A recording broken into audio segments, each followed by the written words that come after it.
The beast snarled, its glowing eyes fixed on Serenya as it lunged. Claws slashed through the air, and Serenya barely rolled aside in time. Her dagger felt pitifully small against the creature's massive frame. Lyra, frozen in terror, clutched the lantern as though it could protect her. "Lyra, move!"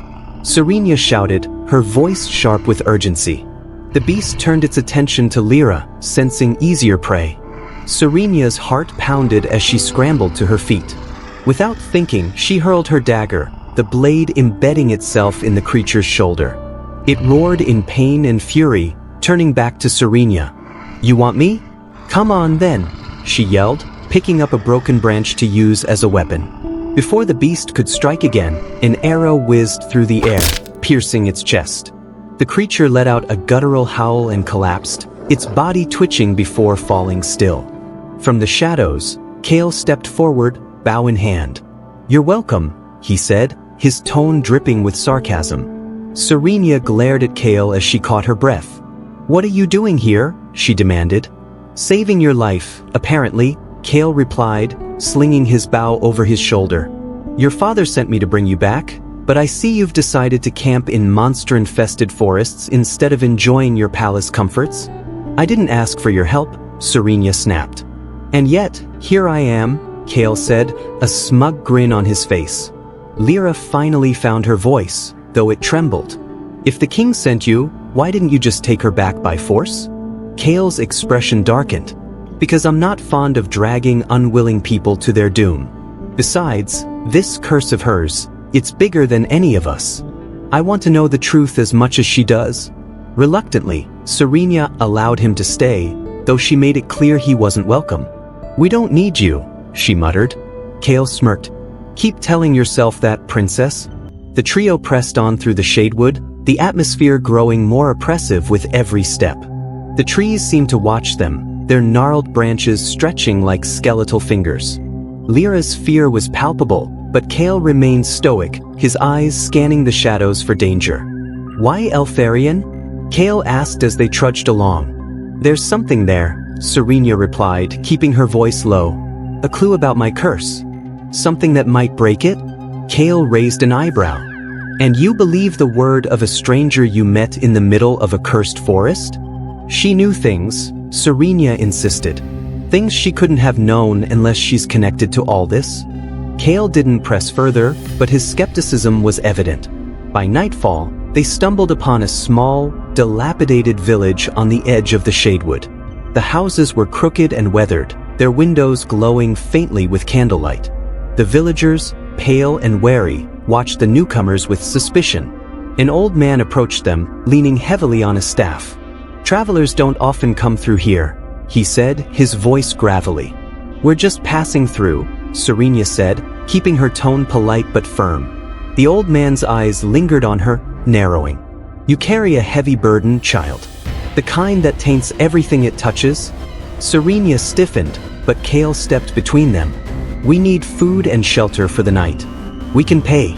The man hesitated before nodding. "Stay in the inn, but don't linger longer than you must.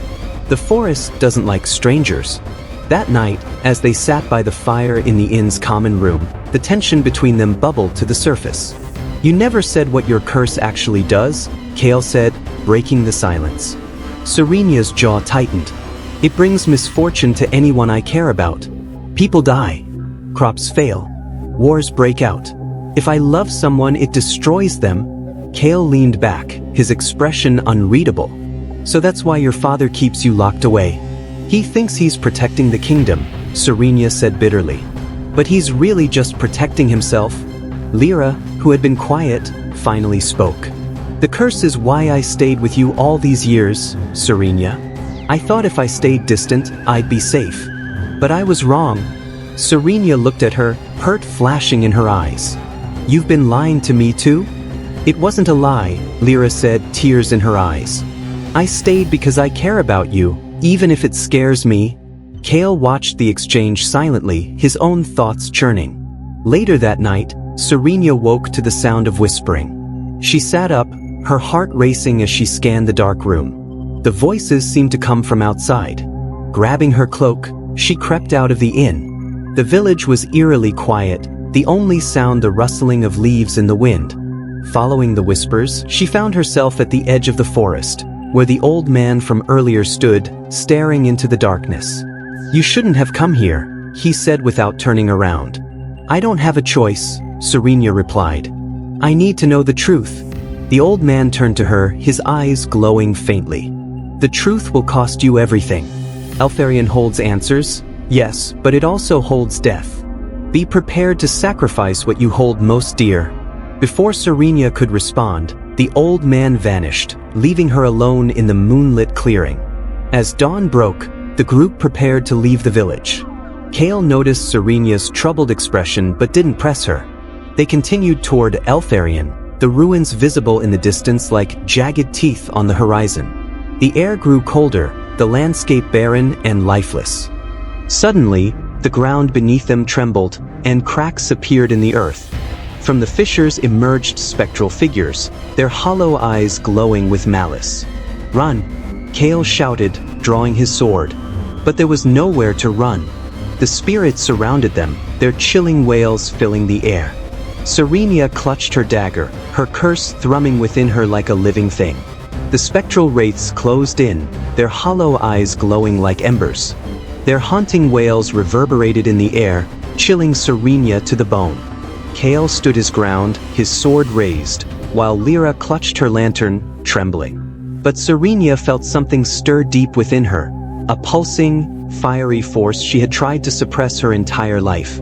The curse surged to the surface, her hands trembling as a faint glow spread from her fingertips. "Stay back," she screamed, though her voice carried a deeper, almost otherworldly resonance. The wraiths hesitated, their movements faltering. One of them lunged toward Lyra, and instinct took over. Serenya raised her hand, and a blinding burst of light erupted from her palm. The wraith dissolved into ashes, its anguished cry echoing in the still air. Kale glanced at her, both awed and alarmed. "What was that?" I don't know," Serenya stammered, her voice shaking. The remaining wraiths recoiled but didn't retreat entirely.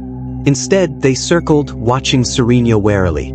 "We need to move, now," Kale shouted, grabbing Serenya's arm and pulling her away. Lyra followed, her breath coming in panicked gasps. As they fled, the ruins of Eltharion loomed closer. Towering spires of blackened stone jutted into the sky, and a cold wind howled through the barren landscape. The group found refuge in the shadow of a crumbling archway, the wraiths seemingly unwilling to follow. Serenya sank to the ground, her hands trembling. The glow had faded, but she could still feel the curse's presence within her, stronger than ever. "What happened back there?" Kale asked, his voice tense. "I don't know," Serenya admitted. "It felt like the curse was protecting me. But it's never done that before." "It's changing," Lyra said softly, her face pale. "Whatever is in Eltharion, it's waking something inside you." Kale frowned. "If it's waking your curse, then maybe we shouldn't be here." "We don't have a choice," Serenya said firmly, forcing herself to stand. "If I turn back now, I'll never find a way to end this. I won't let the curse control me." Kale hesitated but eventually nodded. "Then we keep going. But we stay together." The ruins were eerily silent as they ventured deeper. Broken statues and weathered carvings lined their path, depicting scenes of a once great civilization. Serenya couldn't shake the feeling that they were being watched. Lyra stopped abruptly, pointing to a faded inscription on the wall. "Look at this," she said. The writing was in an ancient tongue, but Serenya felt an inexplicable pull toward it. As she traced the symbols with her fingers, whispers filled her mind, a chorus of voices speaking words she didn't understand. "What does it say?" "Killeth." Serenya closed her eyes, the whispers coalescing into a single phrase. "The heart of the curse lies within the blood of its bearer." She repeated the words aloud, her voice trembling. "What does that mean?" Lyra asked, her eyes wide. "I think it means the curse is tied to me," Serenya said, her throat tight. "It's not something external, it's in my blood." Kale's jaw tightened. "So how do we end it?" Before Serenya could answer, the ground beneath them began to tremble. From the shadows emerged a colossal figure, its body a shifting mass of stone and shadow. Its eyes glowed with an unnatural light, and its voice rumbled like thunder. "Who dares disturb the resting place of Eltharion?" it boomed. Serenya stepped forward, her fear overridden by determination. "I seek the truth about my curse. If you know anything, tell me." The Guardian's gaze fixed on her, its glowing eyes narrowing. "You carry the mark of the accursed. To seek the truth is to invite destruction." "I don't care," Serenya said, her voice steady. "I need to end this, no matter the cost." The Guardian was silent for a moment before raising one massive arm. "Very well. Prove your worth, child of the curse. Survive the trial, and the truth will be yours."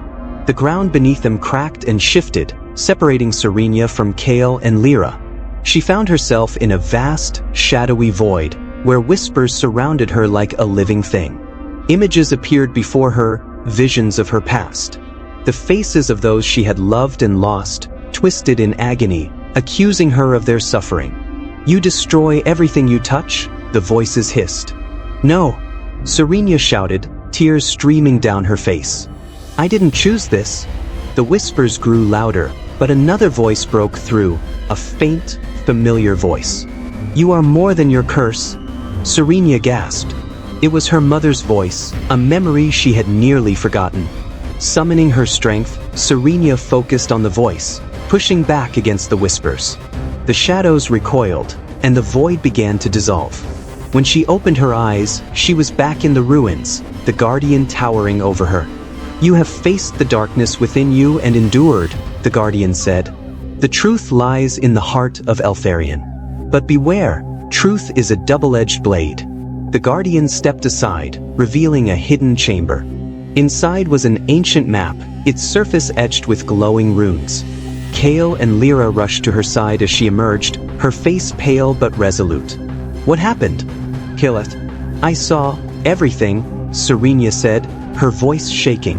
"The curse, the pain I've caused. But I also saw hope. This map, it leads to the source of the curse." Kale examined the map, his expression grim. "The source is in the Forsaken Peaks. That's weeks of travel through dangerous territory. Then we start now," Serenya said, determination burning in her eyes. As they prepared to leave, Serenya couldn't shake the Guardian's final warning. Truth is a double-edged blade. As they left the ruins, a shadowy figure watched them from the distance, its presence unnoticed. The figure's lips curled into a sinister smile. "They think they can break the curse," it murmured. "But they don't know the price they'll pay."